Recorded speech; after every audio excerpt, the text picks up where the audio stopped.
दिल्ली में फिर कोरोना के मामलों में तेजी से इजाफा हुआ है। कल रात जारी हुए आंकड़ों के मुताबिक 24 घंटों में राजधानी में 6,396 नए केस दर्ज किए गए हैं, जबकि 99 लोगों की जान चली गई है। नए मामलों के साथ ही एक्टिव केस की कुल संख्या 42,000 तक पहुंच गई है।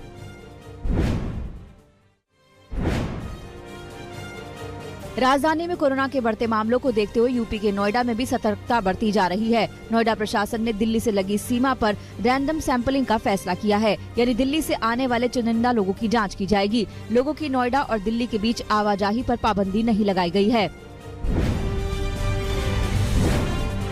दिल्ली में कोरोना के बढ़ते मामलों को देखते हुए फिर से लॉकडाउन के संकेत मिल रहे हैं। केजरीवाल सरकार ने केंद्र सरकार को प्रस्ताव भेजा है कि भीड़भाड़ वाले बाजारों को बंद कर दिया जाए। साथ ही दिल्ली सरकार ने शादी समारोह में 200 की जगह 50 मेहमानों को इजाजत देने की सिफारिश भी की है। वो एरिया एक तरह से लोकल कोरोना हॉटस्पॉट बन सकता है, तो उस वहाँ पे बाजार को कुछ दिनों के लिए एहतियात के तौर पे बंद करने की इजाज़त दिल्ली सरकार को दी जाए। ऐसा प्रस्ताव अभी केंद्र सरकार को भेजा जा रहा है। अरविंद केजरीवाल ने कोरोना के बढ़ते मामलों को देखते हुए केंद्र सरकार से मदद के लिए शुक्रिया कहा है। उन्होंने कहा कि 750 आईसीयू बेड ज्यादा होने से मुश्किलें थोड़ी कम होंगी। कोरोना को लेकर दिल्ली को केंद्र सरकार की मदद पर सियासत भी शुरू हो गई है। बीजेपी के सांसद गौतम गंभीर ने कहा कि जब भी केजरीवाल सरकार मुश्किल में होती है तो उसे अमित शाह की याद आती है। तभी अरविंद केजरीवाल जी को याद आती है गृह मंत्री जी की, जब पानी सर से ऊपर जा चुका होता है। मई में भी याद आई थी, जब हालत ऐसी हो गई थी कि लोगों के पास हॉस्पिटल में बेड्स अवेलेबल नहीं थे, लोगों के पास कोई तरीका नहीं था कि कहां पर अपना इलाज कराएं। तब भी उनको गृह मंत्री जी की याद आई जब डीआरडीओ ने सबसे बड़ा कोविड सेंटर बनाया।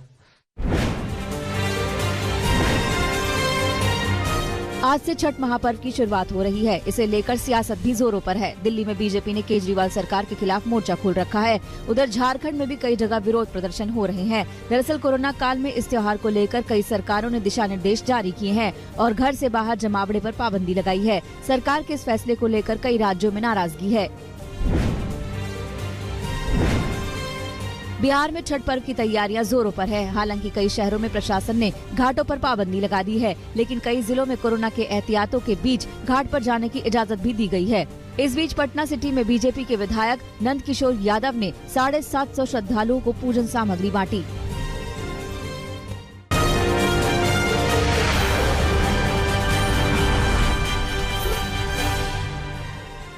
जम्मू कश्मीर में गुपकार गठबंधन को लेकर गृहमंत्री अमित शाह ने जोरदार हमला किया।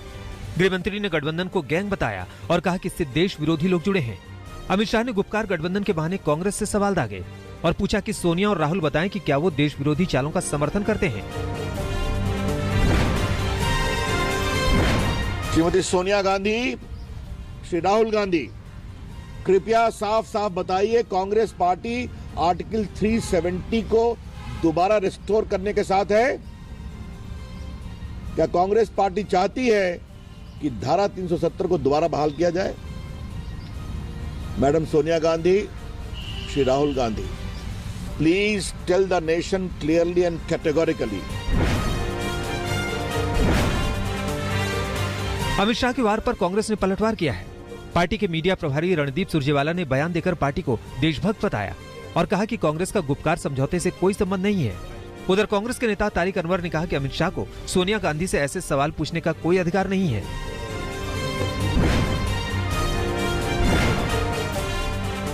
जम्मू कश्मीर में डीडीसी यानी जिला विकास परिषद की तैयारियां जोरों पर हैं। इस चुनाव में ताकत आजमाने के लिए घाटी की 6 पार्टियों ने मिलकर गुपकार गठबंधन बनाया है, जिसमें पीडीपी और एनसी भी शामिल है। गुपकार गठबंधन ने जम्मू कश्मीर में धारा 370 की वापसी का संकल्प लिया है।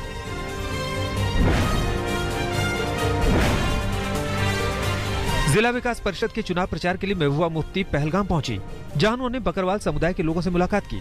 पीडीपी के अध्यक्ष ने बकरवाल समुदाय के बीच एक बार फिर से विवादित बयान दिया। उन्होंने कहा कि कश्मीर से मुसलमानों को भगाया जा रहा है और बाहरी लोगों को बसाया जा रहा है। पूरे मुल्क से ये लोगों को यहाँ लाना चाहते हैं और मगर जो यहाँ के रहने वाले उनको खदेड़ना चाहते हैं। ये खाली यहाँ का हाल नहीं है। आप जम्मू में बटंडी देखिए, सुजवा देखिए, चट्टा देखिए, गिन गिन के जहाँ मुसलमानों की आबादी है। मध्य प्रदेश में लव जिहाद के खिलाफ सख्त कानून बनाने की तैयारियां तेज हो गई हैं। शिवराज सरकार अगले विधानसभा सत्र में विधेयक पेश कर सकती है। सूबे के गृह मंत्री के मुताबिक लव जिहाद के दोषी के लिए 5 साल की सजा का प्रावधान किया गया है।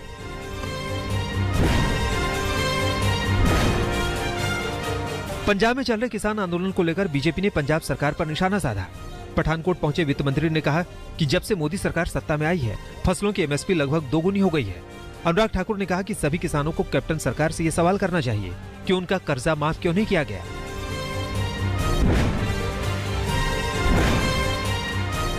बिहार में नीतीश कुमार ने मंत्रियों के कामकाज का बंटवारा कर दिया। सीएम ने गृह विभाग अपने पास रखा है। डिप्टी सीएम तारकिशोर प्रसाद को वित्त विभाग और रेणु देवी को उद्योग विभाग की जिम्मेदारी दी गई है। मंगल पांडे फिर से सूबे के स्वास्थ्य मंत्री बनाए गए हैं। अमरेंद्र प्रताप सिंह को कृषि मंत्रालय की जिम्मेदारी दी गई है। मंत्रालय का कामकाज संभालने से पहले अमरेंद्र प्रताप सिंह ने हनुमान जी की पूजा की।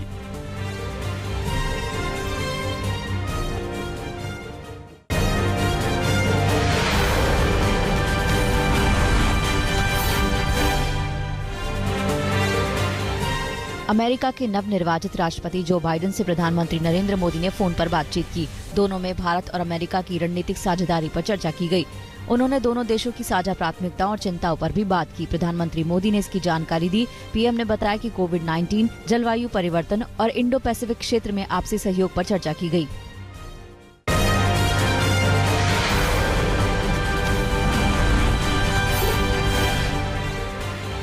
ब्रिक्स देशों की बैठक में पीएम मोदी ने बिना नाम लिए पाकिस्तान को 2 टूक संकेत दिए। चीन के राष्ट्रपति के सामने ही प्रधानमंत्री ने साफ साफ कहा कि आतंकवाद का साथ देने वाले देशों पर नकेल कसना बेहद जरूरी है।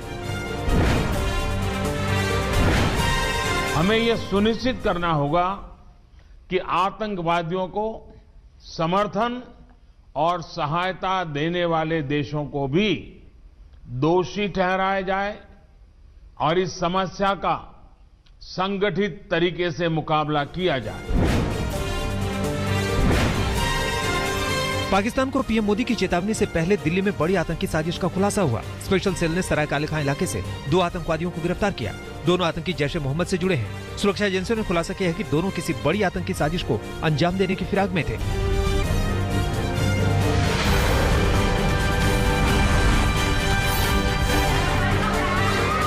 लखनऊ में सरकारी देसी शराब पीने से अब तक 6 लोगों की मौत हो चुकी है। बंतरा इलाके में बीते दिनों देसी शराब पीने से 3 लोगों की जान चली गई थी। 17 लोग अस्पताल में भर्ती कराए गए थे। उन्हीं में से 3 लोगों ने कल दम तोड़ दिया। इस मामले में राज्य सरकार ने लखनऊ पुलिस कमिश्नर सुजीत पांडे के साथ जिला आबकारी अधिकारी को भी हटा दिया है। सुजीत पांडे की जगह अब DK ठाकुर को उनकी जिम्मेदारी दी गई है। प्रयागराज में बाहुबली और पूर्व सांसद अतीक अहमद के रिश्तेदार इमरान जई के घर पर प्रशासन ने बुलडोजर चलाया। करोड़ों की लागत से अवैध रूप से बनाए गए मकान को PDA ने बुलडोजर से जमींदोज कर दिया। PDA के मुताबिक मकान का नक्शा पास नहीं था। जानकारी के मुताबिक इमरान जई ही अतीक अहमद के अवैध धंधे और जमीन के कारोबार को संभालता है। उस पर कई तरह के गंभीर आपराधिक मुकदमे दर्ज हैं।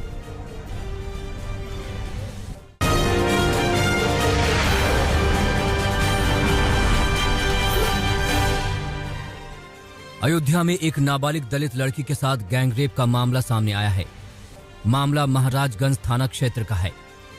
यहां 2 युवक लड़की को उठा ले गए और गैंगरेप किया। पुलिस में शिकायत के बाद पुलिस ने दोनों युवकों को गिरफ्तार कर लिया है और गैंगरेप के साथ SC/ST एक्ट का केस लगाकर दोनों आरोपियों को जेल भेज दिया है।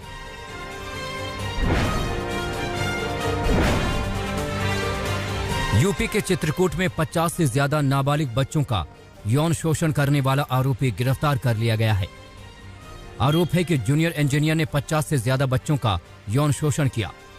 जूनियर इंजीनियर को CBI ने गिरफ्तार किया। गिरफ्तारी के बाद जूनियर इंजीनियर को सस्पेंड कर दिया गया है।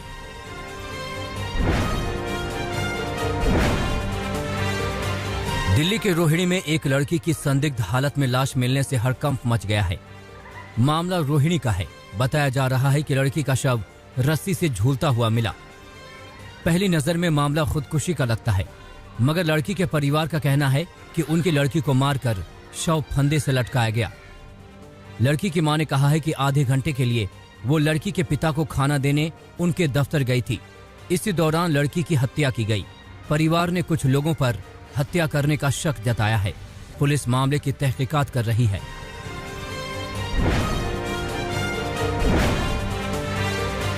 रायपुर के अंबिकापुर में छेड़छाड़ और मारपीट का आरोपी अस्पताल से भाग गया। दरअसल आरोपी को कोरोना हुआ था, जिसका इलाज कराने के लिए उसे अस्पताल में भर्ती कराया गया था, मगर मौका पाकर कोरोना संक्रमित आरोपी भाग गया। आरोपी के भागने की गाज जेल प्रहरी पर गिरी है।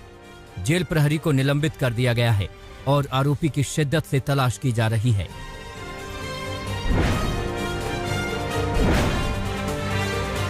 लुधियाना में एक महिला ने लोक इंसाफ पार्टी के विधायक सिरमजीत बैंस पर रेप का आरोप लगाया है। महिला के पति की मौत हो चुकी है।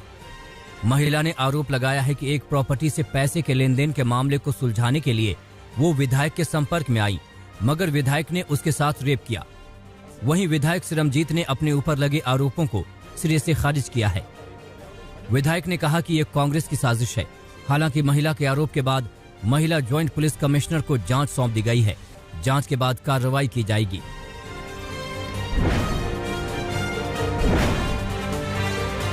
उत्तर प्रदेश के महोबा में 3 दिन में तीसरे हत्याकांड ने पुलिस की नींद उड़ा दी है। वहीं सिलसिलेवार हो रही हत्याओं से पूरा क्षेत्र दहशत में है। इस बार वारदात अजनर थाना क्षेत्र के महुआबाद इलाके में हुई है। यहां 50 साल पुरानी रंजिश में 4 दबंगों ने एक 17 साल के नाबालिग की गोली मारकर हत्या कर दी। हत्या करने के बाद बदमाश हथियार लहराते हुए फरार हो गए। हत्या के बाद इलाके में दहशत है। वहीं 4 थानों की पुलिस चारों आरोपियों की तलाश में जुट गई है।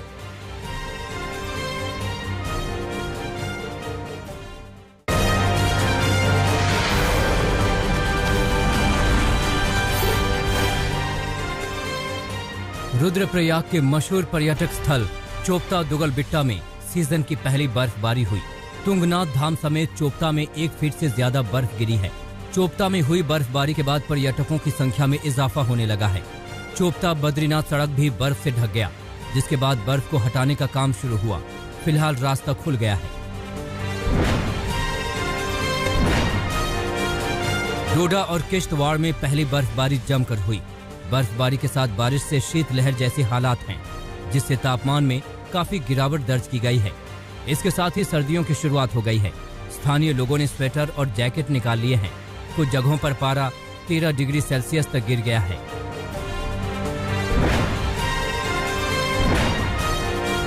हिसार में ओलावृष्टि से किसानों को काफी नुकसान हुआ है।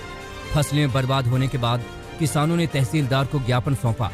किसानों की मांग है कि उन्हें प्रति एकड़ 50,000 मुआवजा दिया जाए। किसानों का आरोप है कि अधिकारी टाल मटोल कर रहे हैं।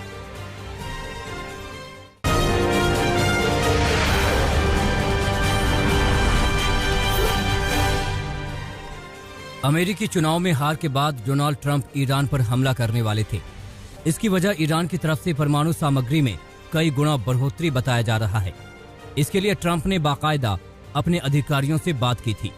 हालांकि बात नहीं बनने पर ट्रंप ने अपना इरादा बदल दिया। डोनाल्ड ट्रंप से अमेरिकी उपराष्ट्रपति माइक पेंस, विदेश मंत्री माइक पोम्पियो और अन्य नेताओं ने कहा कि ऐसा करने पर दोनों देशों के बीच बड़ा युद्ध छिड़ जाएगा।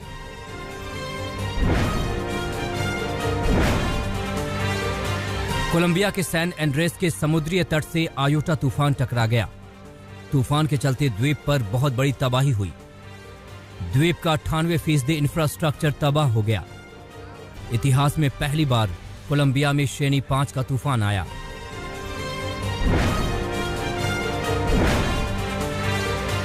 कोरोना से पूरी दुनिया में तबाही के बीच अच्छी खबर आ रही है। विश्व स्वास्थ्य संगठन ने सतर्कता पर जोर देते हुए 2 वैक्सीन के कारगर बनने पर खुशी जताई है। WHO ने कहा कि 2021 के पहले 6 महीनों में सीमित मात्रा में वैक्सीन की आपूर्ति हो सकती है।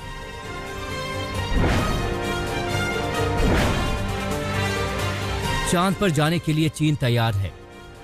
लॉन्ग मार्च 5 रॉकेट के जरिए चीन चंद्रमा पर चैंग 5 यान छोड़ेगा। नवंबर के आखिरी हफ्ते में वेनचांग स्पेस सेंटर से ये रॉकेट छोड़ा जाएगा।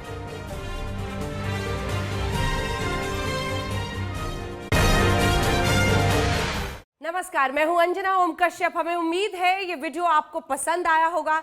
लेटेस्ट खबरों के लिए यूं ही देखते रहिए आज तक और इस वीडियो के पसंद आने पर लाइक, शेयर एंड सब्सक्राइब करना ना भूलें।